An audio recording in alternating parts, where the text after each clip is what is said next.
So I called my mom that I have never been so nervous in my life. I was so scared. And it's almost like I was starting to forget my lines. And I just poured out my heart to her. I won that competition. Wow. So I auditioned. I was myself using my heavy chimanika with no excuses and no apologies. And then afterwards, I am the only one who got an immediate acceptance. The same accent I was trying to run away from is the same accent that gave me the first opportunity to be on television. Wow. It was crazy. Wow. Thank you again. I know we've been struggling, We've been struggling to make it work, but I guess everything has got its own time. I am super excited to be here. Yeah, thank you very much. I know it's not easy to just give someone even 1 rand, what more 1 hour. That's just too much because you can do so much within an hour. But thank you very much. Thank you for coming to the show. It's a pleasure to be here, Kuda. Yes, thank you. So like I explained before, so what most of our audience, it's young entrepreneurs and youth as well.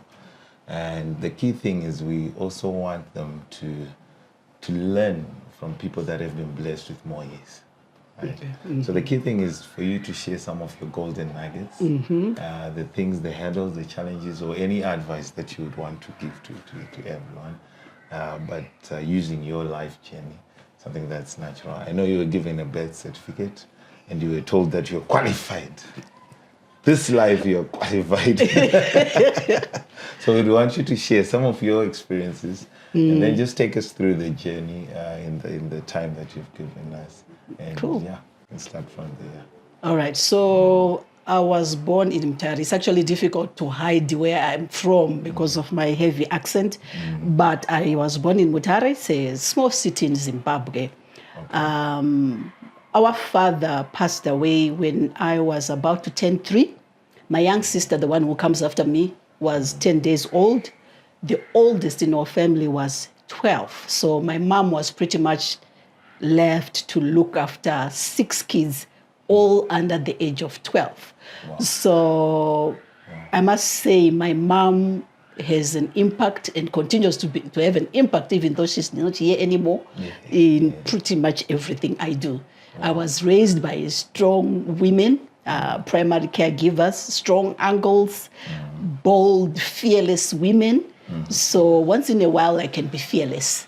Okay. So that's good. I can be fearless. Good. Yeah. No, that's brilliant. But generally growing up, we also, I can't say we were poor. Okay. We did not always have 3 decent meals. Okay. I have experience in burning sugar to make it tea leaves. You know when you burn sugar, it turns brown. Are you aware of that? Yes. It turns brown and then it becomes like it colors the water. Yes. So it plays that dual role of being sugar and tea leaves at the same time. So I have that experience of going to bed after having tea and bread, waking up, tea and bread, then afternoon tea and bread again. Yeah. But we were very happy. We were loved. That's one thing for sure. I had a happy childhood, and I'm sure my brothers and sisters had a happy childhood as well. So one thing that comes out from there is, besides all that, the lack, we were allowed to dream. Our mom allowed us to dream, which was almost ridiculous. You know, it's hard to tell someone who does not have a lot of basic things to try them to help them dream big. It's not easy, but she did it, and we were allowed to dream. So we were somehow conditioned to look beyond what we could see. And I think even up to now is something that I use in my everyday life. And I also encourage my kids to do the same thing, to look beyond what you can see with the naked eye. And that's like my number one nugget from my time growing up. Oh, brilliant. Yeah, brilliant. Yeah. It's more like the vision board stuff that we also working on, because we're also encouraging people to yes, don't look at the current situation, but look at where you aspire to be. Exactly. And create it as an image in your head as well. Yeah. So you mentioned that sometimes you're fearless. You've got the fearlessness in you, and sometimes it comes out. Can you give us an example of when that came out? Yeah, what if she turns into a lion? Denise is here too. Okay, so one of the things that we used to do when we were growing up, my mom had that ability to identify and nurture specific talents, strengths within us. And we were not the same, obviously, the six of us. Yeah. But she was very deliberate about identifying what each one of us was good at and watering that particular thing. So as a young person, I used to write. I think I started writing when I was in grade 3, which is maybe 8, 9 years old. I started writing. She identified that and she encouraged me to write. I also liked being on stage, acting. I loved that. And she encouraged that. So we did a lot of, those poems in front of an audience. It was not easy, again, because you'll be wearing a tawny uniform. You don't have school shoes. But somehow we had the confidence to say, you know what, I may not look as good as the other kid, but I am going to speak to my best of my abilities and use the talent that I had. So that has always been a seed of fearlessness for me. That, again, you don't focus on what you don't have. You focus on those things that are driving you, that come naturally to you, that are God-given, and work on them. So anyway, that's not the story. The story is, in 2013, I entered a public speaking competition. And I did well, I was cruising, confidence high, until I got to the finals. The finals included people from outside South Africa. I think we had people from Lesotho, Namibia, Kenya, other Western countries. They were there, West Africa. So the 3 people who spoke before me, they just sounded better. In terms of their credentials. The first guy who spoke was a brain surgeon. I had never met a brain surgeon in my entire life. And, the way they also presented, it just made me so nervous for the very first time because, the operations that this guy had done, the successful operations, his degrees, and I just started to feel like I was just that small. I was not going to be able to speak in the same way and have an impact. And then the second guy who spoke was an engineer. Again, I started to question myself, did I even finish primary school? I started to just look at the academics and I could feel my confidence just leaving my body. It was just so bad. And then luckily, after each speaker, they would have a break for adjudicators to score the points. So I called my mom. That I have never been so nervous in my life. I was so scared. And it's almost like I was starting to forget my lines. And I just poured out my heart to her. And she said to me, why are you competing with other people? Yes, it's a competition, but just go and tell your story. No one knows your story. Go and tell your story. It doesn't matter what they have achieved. It is them. Just go and be authentically you on that stage. It was not easy, but somehow, because it was mom saying it, I don't know what it did to me. It just created this fire, and I won that competition. Wow. It was scary, I tell you, but the roots, the foundation of just focusing on what you are good at, and let the world decide who is best. It helped me. Yes. So I've never forgotten that experience. So on that experience, were you at which stage were you in school? Were you And which competitions? Oh no! I was an adult with 3 kids, a whole grown woman. Oh, yes. Okay, So, okay. Yeah. So no. I was not a minor child. Okay. Yeah. No, that's brilliant. Yeah. That's brilliant. I see, like, you've got quite a lot of support from your mom. How was your growing up also with the other siblings that you had? Okay. Like I said, we always recognize the positives in the other siblings, and supported that particular strength. For example, I was very poor in math. I struggled with math, and everyone made an effort to teach me math. Oh, that's brilliant. I know my older sister was an exceptional teacher. Even though she had not gone to training for the training yet, she was just so good. Why do we go apapana teacher, you know? And we encouraged anyone else who wanted to be a teacher to somehow, pass through her. And she also would have like fake classes at home just to practice. So everyone was encouraged in one way or the other. I had a brother who was very good with making things with his hands.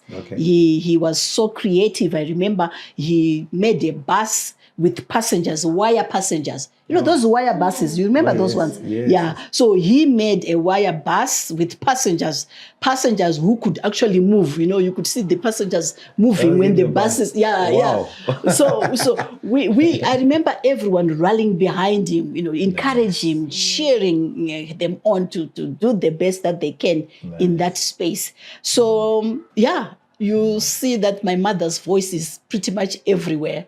Not just in my life, but also in my siblings' lives. Yeah. Yeah. No, that's brilliant. That's brilliant. So most of your, just to get back to your education part, right? So you mentioned Mutare. Right? Yes. Yeah. So did you do most of your primary, high school there, or did you experience other countries or any of that? So? Yeah, I did my primary school and high school in Mutare, then only moved to Harare when I was going to college.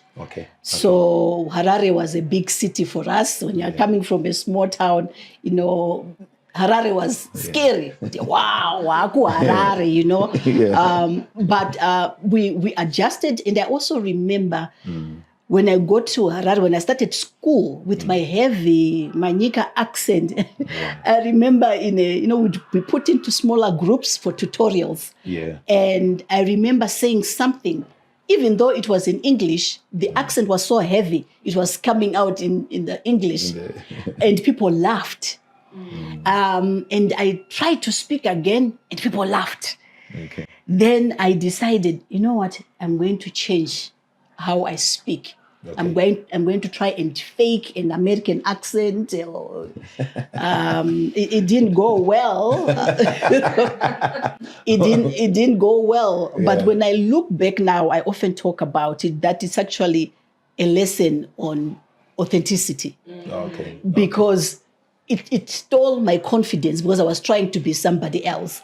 I was raised by women who were worried about the content. What is it that I have to say? What is it that I have to share with the world? But suddenly, there were people who were judging how I was saying it. And somehow, because it was Harare, I decided, the big city. I need to adjust and keep up with the big city. And I almost lost myself. But luckily, at some point, I decided, you know what? As long as I'm communicating, I'm going to continue speaking the way I do. And I must say it has opened opportunities for me as I try to be authentic most of the time. Most of the time.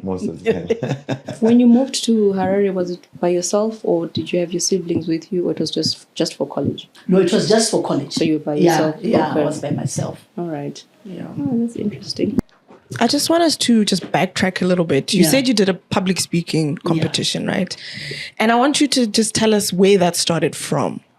the whole public speaking thing and eventually you getting into that competition and where it took you afterwards? Okay. So public speaking for us was also a form of entertainment when we were growing up. That's what we did for fun. There were local competitions for primary schools and would enter those competitions. But it also turned out there were always monetary gains.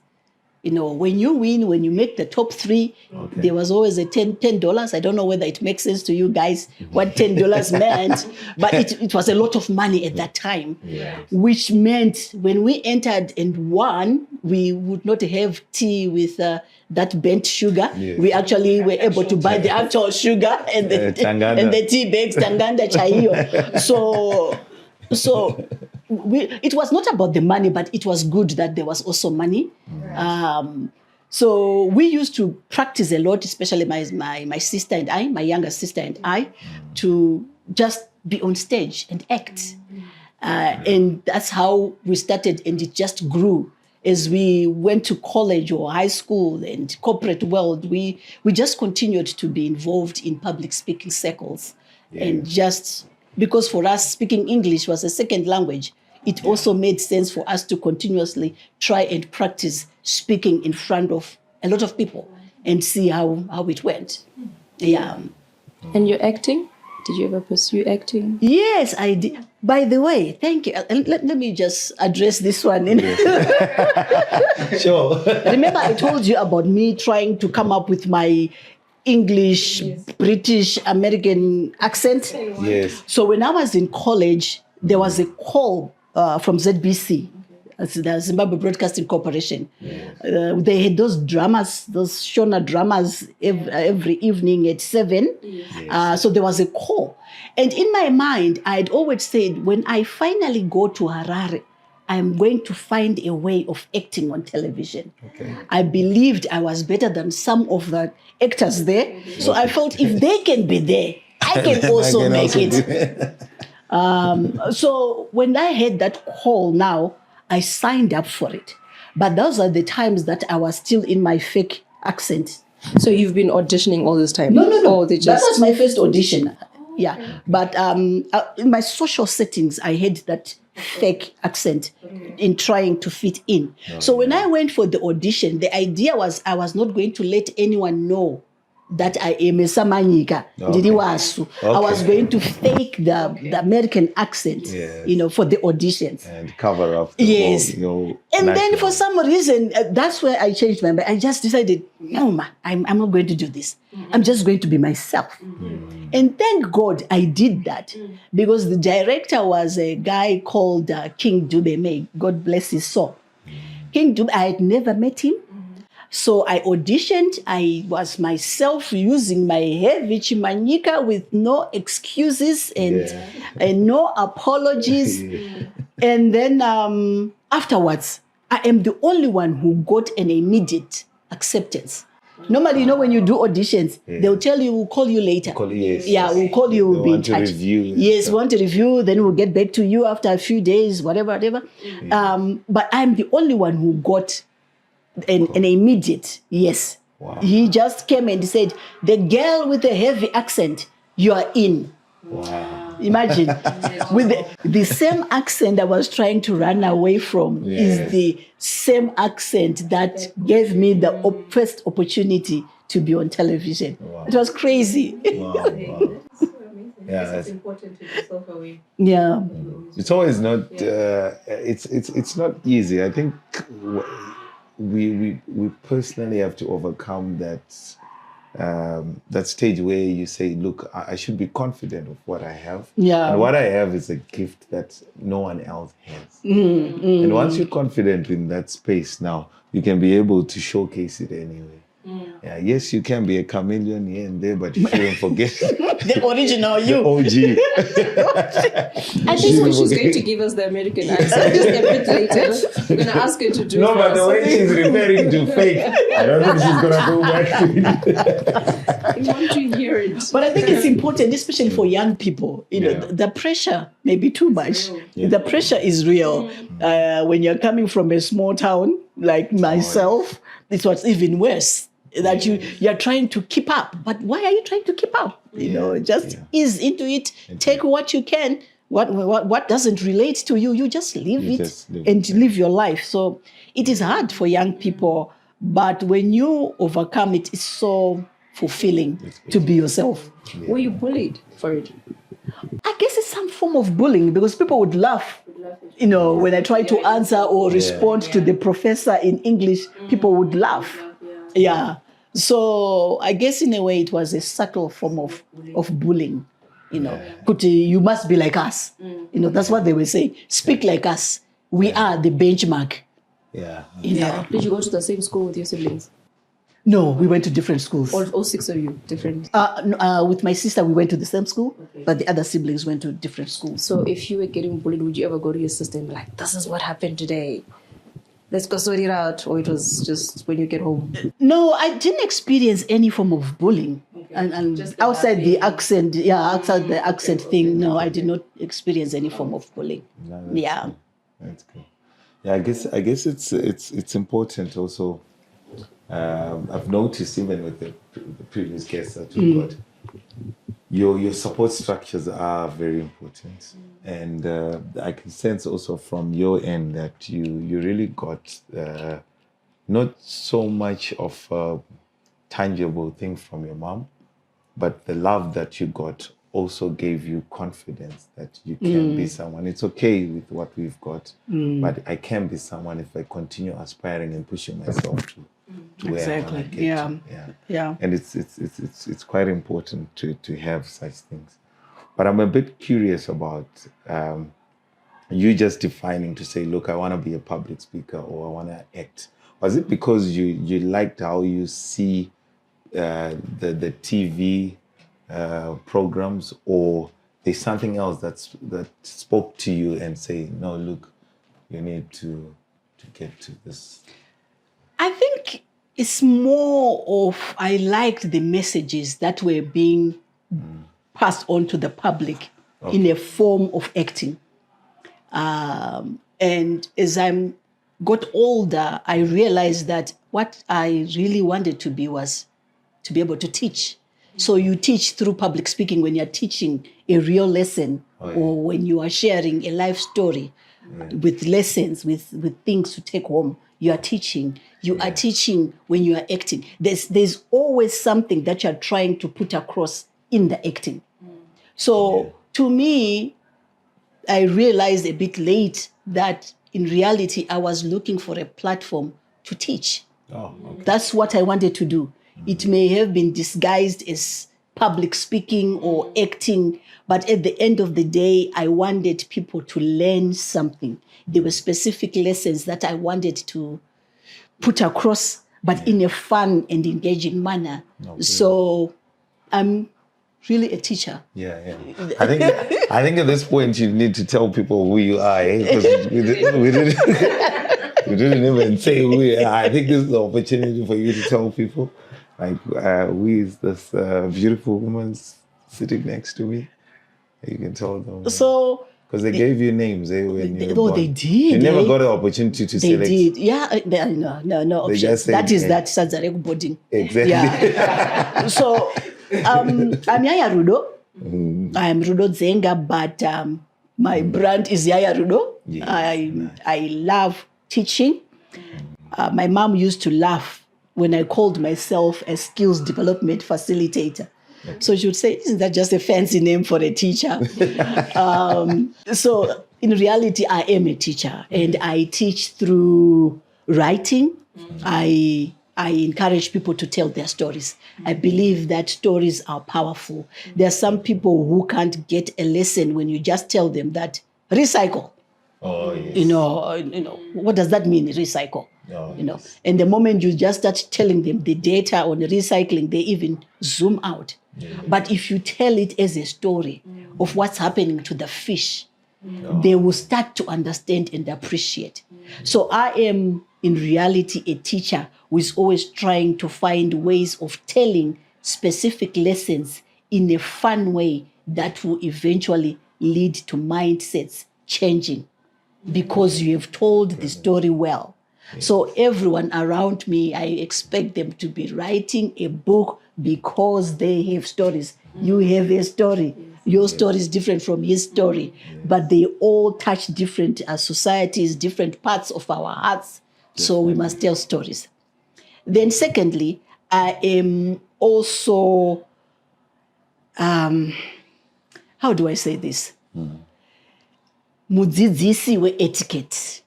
Okay. I am an etiquette teacher, specifically because I believe etiquette is crucial because it's often limited to what we were taught by our primary caregivers.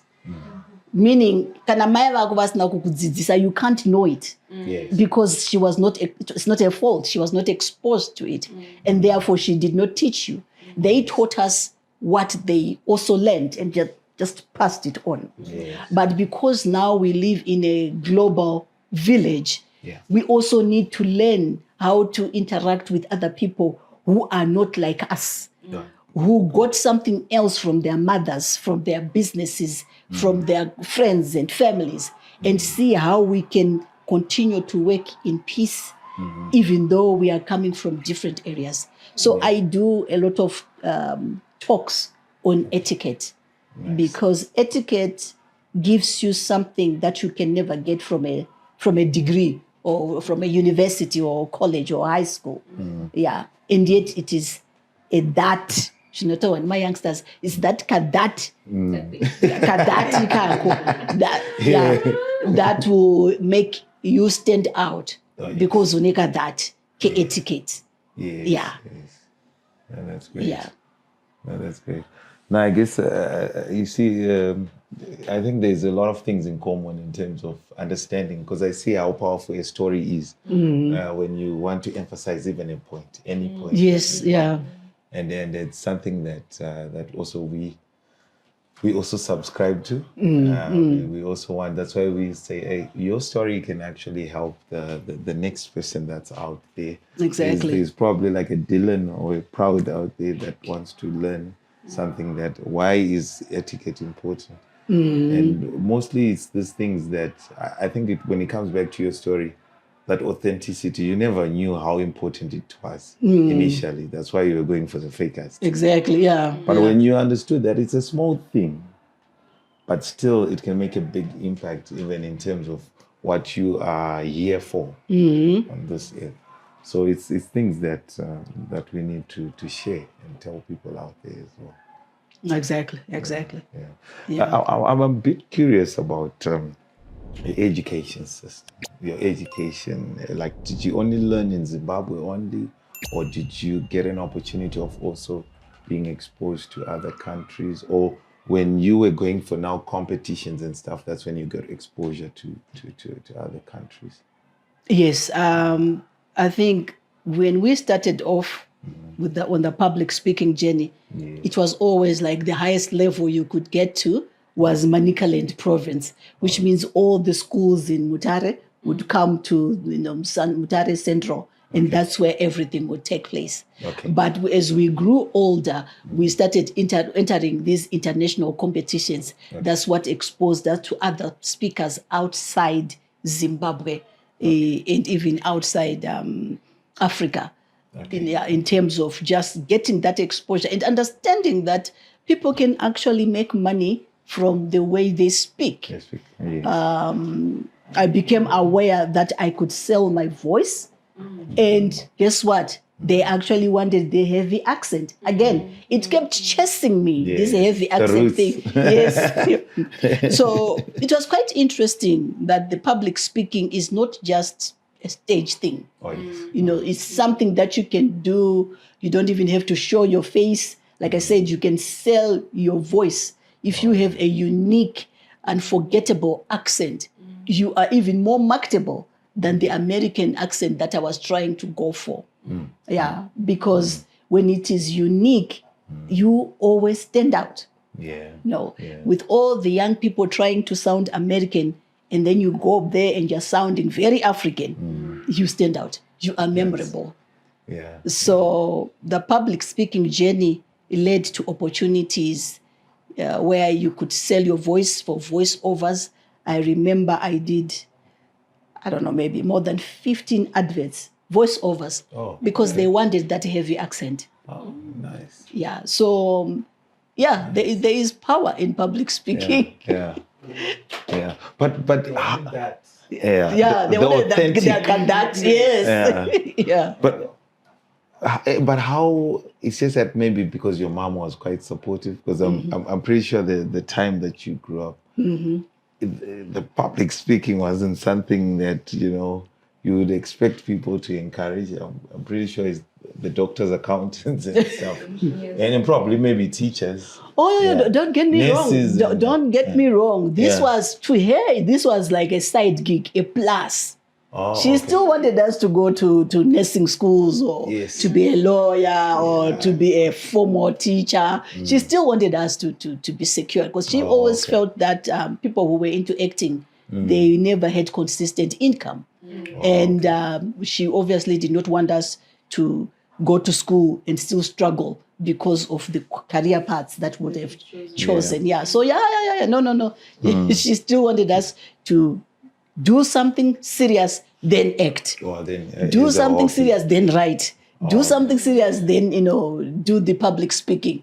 You had to have that core, then you branch off as a plus. Yeah. So what was your core, apart from the public speaking and the writing? I studied sociology. I studied sociology, then obviously specialized in human resources, and that's how I ended up in training and being called a skills development facilitator. The fancy name, yes. For teaching. The fancy name, So all my life, ironically, all my corporate working days, I worked in banking. Okay. Yeah, I was a banker, which, as you know, banking is very structured. Yes. It's very, this is how we do it, 1, 2, 3. We don't change. That's how we do it. There's very little room for creativity because there's people's money involved. So for me, I feel I went into banking because that was probably the best way to get a housing loan. That was the quickest way to buy a car. Because bankers would buy cars way before the doctors and the engineers because they had access, by virtue of being bankers. But in terms of fulfillment of what I really wanted to do, I think I started to feel the teaching side kicking in when I did more and more training under human resources. That's when I felt, I like this. And I enjoyed to see people's mindsets change. When people come in and they are thinking that way, that way, that I enjoyed that to see, oh, wow, this person has actually changed. They've actually accepted this new knowledge, information, and perspective, and they are willing to change. I found that quite fulfilling. And that's how I became more and more of a teacher going forward up to today. Yeah, that's right. That's nice. Are you currently involved in any acting? I do write skits. If I have a message to let the people know. I have not actually acted in a while, but I like to write the scripts that the actors will use. Yeah. So I want us to touch on the writing. As an amateur writer myself, there's something I would just like to know. How did you nurture that writing part of you, that creativity? How did you keep that flowing? Do you write fiction or is it nonfiction? And in that entire process, what is your process? The process changes almost from book to book, story to story.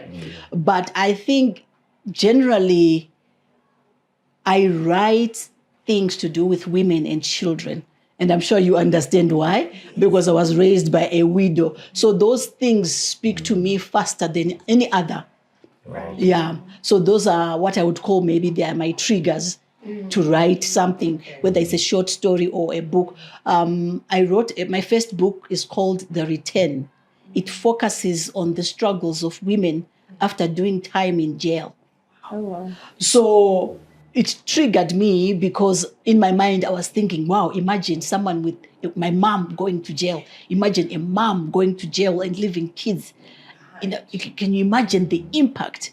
Because I'm looking at my own mom, what she did for us, and then imagining her not being there because she has to save time. So I wrote a book because of that. My second one, again, is called Conquer, but it's focusing on the boy child. And because the boy child is often ignored, people are very quick to talk about the girl, in running programs about the girl. So in the process, the boy child is often forgotten. So I wrote about a boy child. Why? Because I have brothers who were raised by a woman. So I think I am not a very fair judge of how you I'm not a good model of how you start these stories or how the seed is planted. But I'm also sure that it doesn't really matter who you are. There are certain triggers that are just for you. So what is important is, what do you do when the trigger is there? So when the trigger is there, I just start writing. Whether I'm writing the end or the middle, I just write it from wherever the trigger is starting from. When I write it, so for example, I would write about the woman who has now come back, how everyone else around here is responding after they had been in jail for 5 years. So it's like the middle of the story. But when it's there, when I've birthed that middle, I can then think of the introduction. Yes, how she went there, what happened, all those things. And I can think of the conclusion. But sometimes you can also start with the conclusion and then you work backwards. So the issue is always about how are you triggered. If you answer that and you just start from there, you will have many books. Thank you. Yeah. So sorry, are you planning to birth a book? I've birthed a lot, but not published. You mean the scripts are there? They're they're birthed, but they're not. The reason why I asked is because I'm currently experiencing what is called writer's block. It's been 2 years since I've touched a pen and a paper in terms of just writing. So maybe when asking you, it's asking for inspiration. Maybe there's a way that I can get back into it. And maybe for anyone who's also writing as well, who's also struggling, maybe they can gain some inspiration from you and how you do it. Because there's different ways to write a book, like you've said. Beginning to end to beginning, middle to, there's different ways. Maybe that could trigger somebody's creative spirit and be like, oh, okay, let me start with the end. Let's see how it begins. So thank you for that. And my solution when I have a writer's block is I start writing a totally different thing from the project that I was working on, just to get the mind writing again. Because that's what you want to do. So as you write this story, which is probably of no use, maybe I'm not even going to try and publish it, but you're just writing, you may start to get ideas for the story that you're stuck in. So that helps. The other thing that I do is to just force myself to write. It doesn't matter even if I'm going to write 2 lines. It's okay. Write the 2 lines. You come back tomorrow and write another 2 lines. You find that it's not possible for you to write 2 lines for a week. Before you know it, you have finished a page. And the next day, it's now 2 pages. So just write. Don't entertain the feelings too much. Yeah, I think that's what happens. My feelings for Mangoma.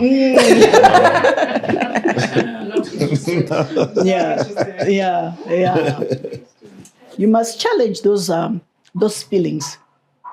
And so you're saying writer's block is when you get inspired, what is that? Like, what is it? You cannot birth. It's almost like I don't even know how to describe it, but you're thinking, okay, for me, I'm thinking of the story. I'm coming up with, like, everything is running through my head, but I cannot find the words to there is no inspiration whatsoever, but I'm in the middle of writing a book and it was just getting good and the creativity just died. You're not record it on your, whatever you're thinking, you just record, you hear yourself and then think. I'm a very traditional writer, so pen and paper. If I find a piece of paper, that's what I do fold as well. it, put it in that little space that I have, and then I leave it there. But if there's nothing, I think I started writing a book and I stopped at chapter 8. And I've been fighting with that book for 2 years. because that story was birthed by a trigger. Oh, wow. So when that trigger, I don't know if it healed or if it just subsided somewhere inside me, I can't get it back out. So I think maybe that's where the struggle is. It's like that trigger is no longer there. So what do I do? Okay. So you're on chapter 8. Yes. How many chapters do you think you're going to have? I'm thinking of having 40. 40 chapters. Yes. Okay. Because one of the reasons why people have triggers, blocks, is actually because they're scared. Okay. The back of your mind and unconsciously, you are actually scared that you are doing this thing. You're actually writing. You're on chapter 8. Yeah. And you kind of start to put yourself down again without you being conscious about it. That, look, I'm not that good. You start to question it. Is it even good? Is it even worth it? And maybe I should just leave it. So it's also something to interrogate when you're on your own. That why exactly, is it a natural, writer's block, or there's other drama behind it? There are some people who get stuck. They actually write the 40 chapters and then they just can't do anything. They just leave it. Now they're scared to take the next move. Because writing a book is a big deal. You've poured yourself out. People are going to criticize. Not everyone is going to be happy with you. Some people are going to love it. But your book is not for everyone. That's what you must keep in mind. It's for you first, and then one other person. If God decides to give you 20 other people, oh, thank you, Lord. But I know that the moment you start writing that book, there is also a second person who is going to benefit from your book. And that scares you, even though you may not be aware of it. Yeah. It is scary, You've said something there. You've touched on something. So I think I'll do that. I'll go and interrogate myself and actually find out what the cause actually is. Because I think it's also like a deep root. I think everyone in anything that they do, there's a deep-rooted fear that lives within them, where it stops you from flourishing and actually growing. So you kind of hold yourself back with words. You internalize your emotions and the words that you say. You may not say them out loud, but you think them. And like you say, in your subconscious mind, you repeat those things like, but what if? No, but what if it's weird? Yeah. What if people don't, it's those doubts. So I think the self-interrogation is necessary. It's necessary. This is quite interesting. I'm actually thinking, because it's quite a lot of people that need such kind of advice and assistance. Because like when you mentioned you're on chapter 8, I'm saying there are books that have more like what we're seeing right now, seasons.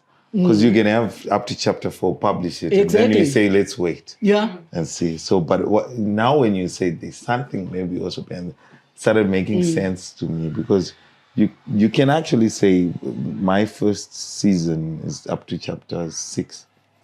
Then you go to the other one, but there's something out. Because maybe you're scared of dropping your business card at a braai and say, I'm an author. You're thinking maybe it's something else that's bigger than you, and yet it's not bigger than. So we need that lesson. And you know what? You've just reminded me of something. In the past, people used to say, oh, I'm not writing because, where am I going to get 20,000 words? Where am I going to? That's a lot. That's a lot. I can't write that long. There are e-books now. Yes. You can write 2,000 words and it's a book. Yes. So start with the ebook. So I also have people who I'm pushing because they have the 2,000 words, but they're so terrified of just coming out there and standing out as I'm an author. I am a published author. It scares them. So it shows I'm scared. I've got too many titles now. For my surname, then I put author. Yes, you see. It's scary for a lot of people. It's true. It's true. Yeah. It's very true. And definitely there is need for that. I don't know what you can do. You can package it, just to conscientize people in terms of how you can jump out of it. Because I think it's just the way you are approaching it. To say, look, the American accent that will work, and you don't know that your roots determine the fruits. Exactly. You are already good on your own. Yeah. So I think it's something that's really important. And thank you, Denise, for promising to produce a book in a couple of weeks. A couple of weeks. I have nothing to say, but okay. Thank you very much. We will ask for assistance. So I think the nugget that's coming out there is really around fear. That fear is real. It is, and fear, haina machkira, it doesn't care what age you are. Even if you have done so many bigger things before than whatever you're trying to do now, it will still creep in. You can't say, you know what, I have officially conquered fear, it will never touch me again. You can't. It will follow you at every stage, and sometimes it's really sneaky. You won't see it coming. Like, Denise, what you were talking about. To me, I think there's an element of fear there. So it will come in sneaky ways, but when you really check it out, you realize it is just fear hiding behind something. Yeah. So we must never be afraid or bullied when we are doing things that we know. This is according to my purpose. This is what I really want to do. I feel it. I believe in it. It works. It may not work right away. At the moment you are convinced you are on the right path, just keep going. Yeah. It's action. Yes. Action. At some point, things will fall into place. Because you're fighting with the man in the mirror. And it's you. The enemy. Yeah. You're the number one enemy. Yeah, you're the number one enemy. Because you're just not confident with what you've got. Yeah. I'm excited. And it's actually funny that we always focus on everything that can likely go wrong. You remember? Yeah. Yes. Everything. What about the other side? Why are we not stressing that, I can actually be a bestseller? I can actually be on this podcast. I can actually start making money out of this. Why are we always looking at, maybe I'm wasting money? Maybe it's not going anywhere. Why? It's that fear. Comes back to that fear. And that's the other thing that, and it's good that, we also get to a good opportunity of people like you who come and share their personal lives as well, and how they've overcome some other hurdles, because it's a mindset shift. And you're right, we are always on the negative side of things. And especially if something bad happens to you, you're always going to think of the bad repercussions from that. You're not really going to think, no, look, it's fine. I got hurt this time, right? But it's a delay for me to learn the things that will help me handle these events, not one, more events to come. Yes. It's like public speaking. I remember when I also got an opportunity to speak. It was 2015, IDC Summit. I remember at Royal Emperor's Palace. I was speaking about clouding, moving from, the traditional ways of things and moving to Google Cloud. I was scared. And I was looking for reasons not to go and not to be part of it. But eventually I just said, let's just do it and ask other people. And there were a few people that gave me encouragement and said, it's okay. It's okay to be scared. It's okay to scared. And don't even focus that what will people comment about it, but just do it and finish. Exactly. From there, that's when I started getting a little bit of confidence to say, it's possible. If someone else can do it, you can do it also. And when there's fear, there's also an element of fearing rejection in that process. So it's something that we need to be aware of, that we want so much to be liked, to be affirmed, that we don't try anything, because we are so scared that what if they don't like me? What if they don't like this? What if they don't like my book? So what if they don't read my book? Before you know it, you are focusing so much on being wanted that you don't do anything. So rejection is a thing that we also need to deal with, because it works hand in hand with fear. And I think also when you're scared, you end up not really having the fulfilled life that you mentioned. Because when you change from the other professions that you got exposure to, when you started doing something that spoke to your heart, that's when you started feeling something happening in your space. That's true. And say, look, this is what I enjoy doing. So let me focus more on that end, so that I fulfill my purpose. Actually, Exactly. No, that's great. No, that's great. You know what? We've got a very interesting question that we ask a lot of our guests. It's very interesting, this question. Very. It evokes all the emotions. It casts out fear even. Yes, it does. So yeah, Mabokazi, take the mic and let's ask Yaya. Well, the question is, Yaya, what makes you smile? Seeing mindsets change, that shift to me, that is the impact. Because I believe everyone was created for impact.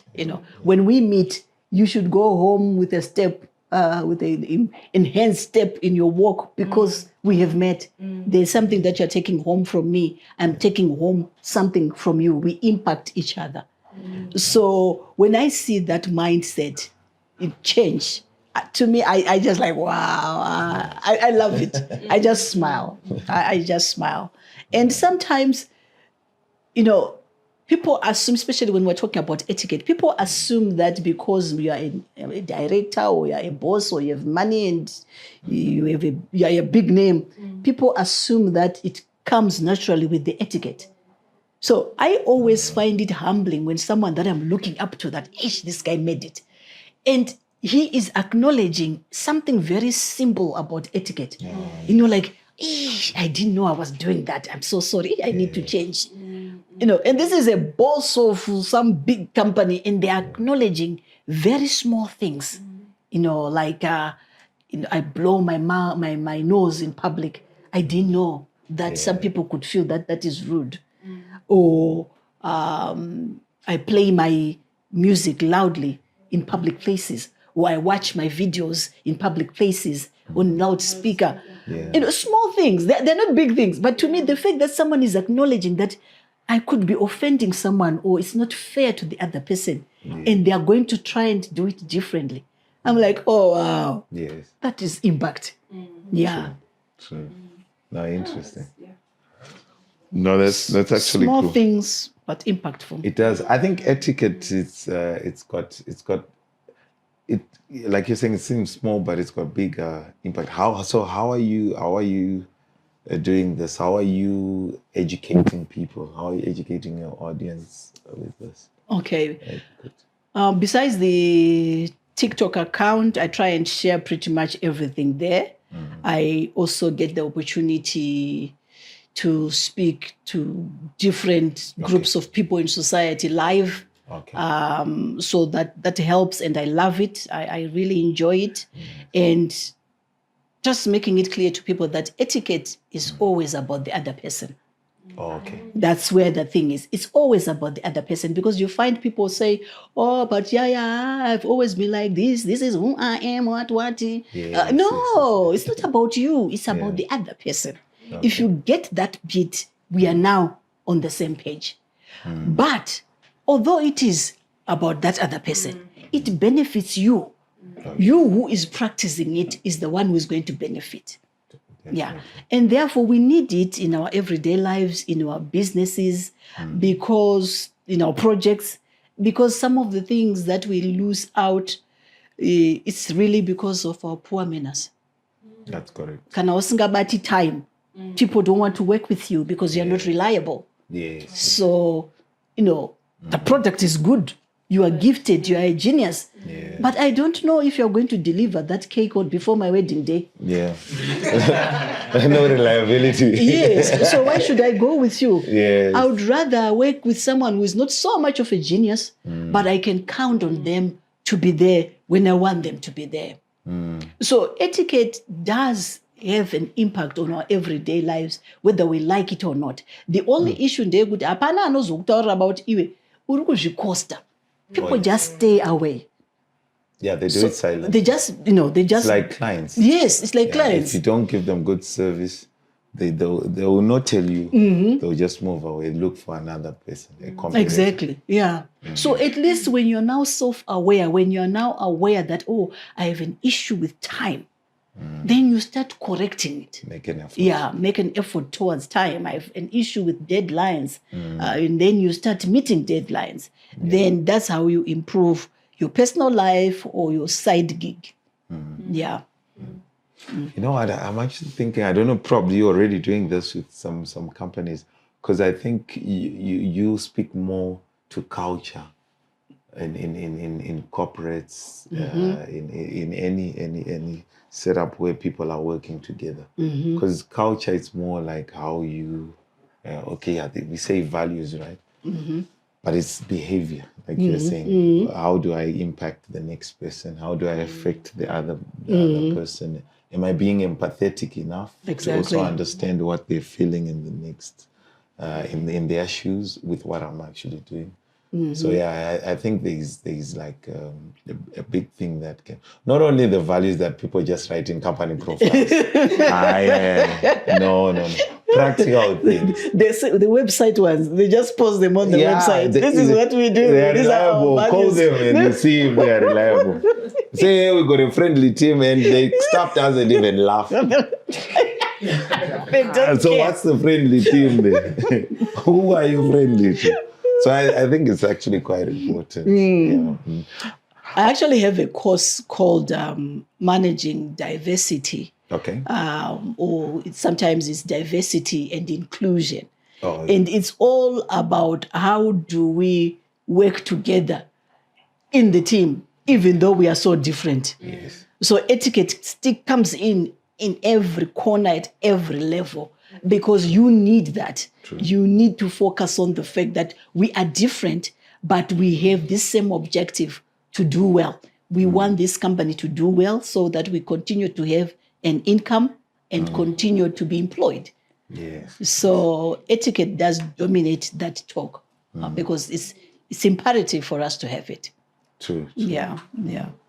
I'm a bit curious about your etiquette with the impact of technology now. Because now, I remember when we used to speak to our elders or even grannies and anyone who's older, the way I speak on WhatsApp Yeah. to them, like the emojis, we use emojis, right? And now, but do you also touch on that? Like, guys, yes, you can. Then I get angry that Granny, you blue ticked me. Is that something that you also touch on? Like, look, guys, as much as the tools and modes of communication are different, but there's still a level of principles and values you must observe. Exactly. One of the things that I talk about when we are looking at technology is etiquette around funerals, death. I see that people easily, when they hear that also and so passed away, when you're in a group, they just say, "Nematambudziko," and some people put the crying face, Yes. and then that's it. They're done. Really, as far as I can remember, people used to travel from Mashingo to Mutare. Yes. To kunobata maoko, Yes. a month later, 2 months, sometimes even a year later. Yes. Because you feel it, that you need to do that and honor. Yes. But we now just do the emoji of tears and then that's it. We move on. Yeah. What is that? Are you expecting the person who is grieving to come and look at the messages and the emojis and say, "Oh, okay, we aren't batamaoko, No. So there are some elements of technology. Yes, you can do that, but that's not where it ends. You still need to make the effort. Maybe you can't go there. Maybe they're in Cape Town, they're too far. Call. Oh, yeah. When can I call you? Have that one-on-one, 2 minutes of getting to understand what's going on. How can I help? But these emojis and then that's it. No. Yeah. No. Yeah. Yeah. Because I find it interesting that look, there's quite a lot that's changing, but there's need for some people to be custodians of these values and principles. How we communicate, how we interact, how we connect as well. Yeah. Because of being exposed, I think that's the diversity part as well. Being exposed to a lot of these countries that we are moving around, listening and getting and adopting some of their cultures, it's also, giving us a different perspective of what we used to do. Exactly, yeah. What we used to do, all under the pretense of, it's new technology. It's new technology. No, that's cool. I wanted to also ask you, like, if we could manage like time, right? If I could fast forward your life 10 years, like now, where do you see yourself? You mentioned that you were taught with your mom and stuff. They allowed you to dream. They allowed you to, So, but what is it if I'm to press the fast forward button in your life? I won't be able, I'm not, I don't have those Are you powers. asking how? I don't have those powers. But if I'm to fast forward your life 10 years from now, where are you planning, or what is it that you're What do I see? Yes. Okay. I see myself teaching more and more outside my continent. That's how I picture myself. I'm allowed to dream. Yes, Dreams are free. Definitely. So that's where I see myself teaching. Whatever theme, whatever seed that's planted, I want to be able to teach it beyond South Africa, Southern Africa. I want to be able to teach it way outside Africa. That's how I see myself. And I also hope you guys will also allow those around you to dream, because sometimes the people around can actually be the dream killers. So don't be dream killers in your own spaces, please. Yes. Mwana kati, I want to own a bank. The first person to be shocked is the mom. What? Banky? F&B? You want to own? No. Not a banky way. Yes. Allow the child to dream. Oh, yes. Why, they are only 6. Allow them to dream. So, I also hope that you guys will be encouraging, especially the young ones, to dream. Let's not be the dream breakers. Yeah. No, we'll definitely do that. We'll allow them to dream. Yeah. Kuda, I'm allowing you to dream. Picnic in the clouds. No problem. Yes. We are there. I'm not stopping. We are there. Yeah. No, that's great. No. Denise, you got any more questions? No. You good? I'm good. Okay. Because I just want to say, I want to touch on the subject of fear. Because I feel like fear is an emotion that evokes every other emotion. Without fear, I feel like you will not be able to say, you know what, Nay, I've done it. Like when you're starting to ride a bike, it's fear that you're going to fall. Yeah. But afterwards, that feeling of, you know what, Nay, this week I'm not going to eat pap because I want to lose weight. And then the whole week, you got that fear of, Kore's going to come with muchachos. And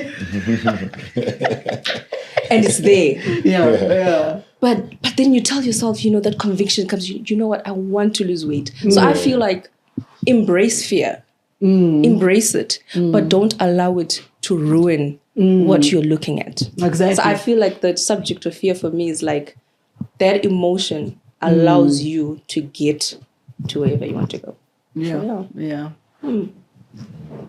So I know we cannot pretend that it's not there. No, we can't. No, it's definitely. Yeah. It's real. It's part of us. It's part of us. You see, one thing I've also understood, and I'm constantly applying it in my life as well, is we work like batteries. It's both positive and negative. Yeah. However, you need to incline yourself to the positive side. Yeah. But still, you need the negative for you to acknowledge the positive. Yeah. So obviously, the fear can be there, can help you to achieve the goals. Exactly. Yeah. True. It can help you achieve the goals. Yeah. Or it can be otherwise. Yeah. Exactly. Yeah. Exactly. And then it changes the whole aspect of things. So we definitely need that in our space. Yeah, but thank you, Yaya. Thank you for taking the time. Before we go, before we go, just hold on. We just like you to give us one of your viral teachings, either in English or Shona. One snippet, one viral teaching, maybe that you've done on TikTok, or 2 or 3. Say it how you would say it. Oh, I will say it. Let me do the hospital etiquette. Okay. So guys, kasitara kuti kana mese masvika kuhospital ka makuita sekunozi mese muri madhokta nemanesi dzinza rese, it is wrong. Even uri doctor kana wauya kuchipatara kwevamwe vanhu ka, you are just like any other visitor. Let's be mindful of what we say and do when visiting someone who is sick. Number one, pane vaya vanobva varamba vachiinterrogate the patient. So what exactly is wrong? Munhu akati ndine gumbo, but let's see, tione, uda kuonei, unonyanya kuoneshwa, uda kuti murume mukuru akufukurire hembe musana so kutaridza chironda chacho. Aiwa, no man, it's poor manners. Anditika. Number 2, my social media warriors, aiwa, mruti costa manyanya, aiwa, guys. Utoda munhu autoti aiwa, me with Auntie June, Uncle Joseph, uchipikisha Auntie June vashua vapera.